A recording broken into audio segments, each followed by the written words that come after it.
repartir avec la chirurgie et avec la chirurgie des polypes. Vous avez évoqué tout à l'heure la polypose. Les polypes, on vous les a montrés tout à l'heure aussi à l'intérieur du nez. Ce sont des petites tumeurs bénignes qui se développent dans le nez suite à une inflammation chronique de la muqueuse. Et quand elles sont trop nombreuses, elles empêchent les écoulements naturels et la circulation de l'air. Du coup, les malades font des surinfections. Il faut alors passer à la chirurgie. Reportage Guillaume Morinet, Marc Lavastroux, Isabelle Gastevoix. Ce patient souffre depuis plusieurs années de rhinite chronique. Il fait maintenant des sinusites à répétition, une complication fréquente. Mais en plus, des polypes se sont développés et empêchent toute circulation de l'air dans son nez. Sur l'image, on voit bien les globes oculaires, les cavités orbitaires, les sinus maxillaires qui sont quasiment pleins. Il reste juste un petit peu d'air avec le noir. Normalement, les sinus sont tout à fait noirs puisque c'est que de l'air. Et à la partie arrière de la fosse nasale, on voit qu'il y a des polypes. Et on voit bien ici, normalement, tout devrait être bien aéré. C'est totalement bloqué. Du coup, tous les traitements locaux n'ont plus d'effet. Le chirurgien doit donc rétablir la circulation de l'air dans le nez et supprimer tout ce qui empêche les écoulements.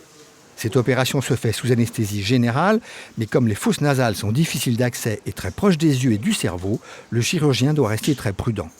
On a un système de navigation assistée qui permet de savoir à peu près où on est situé dans la fosse nasale.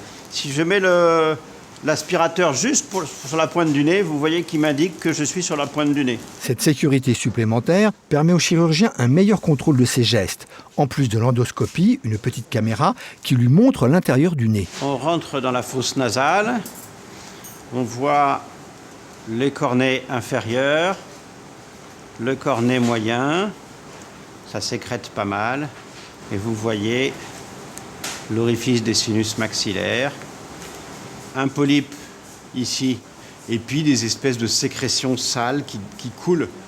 Après un état des lieux, le chirurgien commence par supprimer les polypes dans la narine droite avec un appareil spécial, le shaver. C'est un aspirateur rotateur et on met le polype à l'intérieur. Ça permet d'aspirer et de manger le polype progressivement.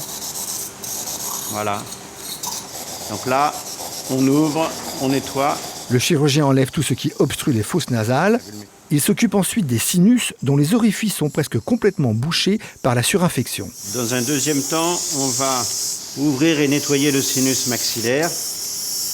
Alors là, je voudrais savoir précisément où je suis, si je peux ouvrir cette cellule ou s'il y a une structure à respecter derrière, l'œil ou le cerveau. Donc je vais regarder où je suis dans la fosse nasale et je reste à distance de l'œil. Donc je vais pouvoir rentrer avec le shaver dans la cellule et ouvrir cette partie-là.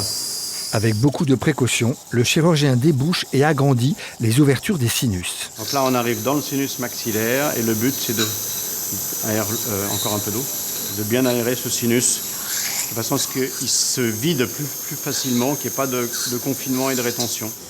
L'air doit pouvoir circuler librement dans toutes les parties du nez. C'est la condition pour que les surinfections disparaissent. Le chirurgien dégage progressivement les sinus du patient des deux côtés. Au bout d'1 heure et demie, l'intervention est terminée. La partie sinus est terminée. Vous voyez que les cornets sont respectés. Là, on a le cornet inférieur, le cornet moyen. Le sinus maxillaire maintenant est bien aéré, avec des petites cavités qu'on voit bien qui maintenant seront bien aérées vers la fosse nasale et débouchées. Ce qui permettra au patient de pouvoir faire un traitement local durant plusieurs mois pour éviter la récidive de polypose. Le malade pourra rentrer chez lui dès le lendemain matin et dans un mois, son nez sera complètement cicatrisé.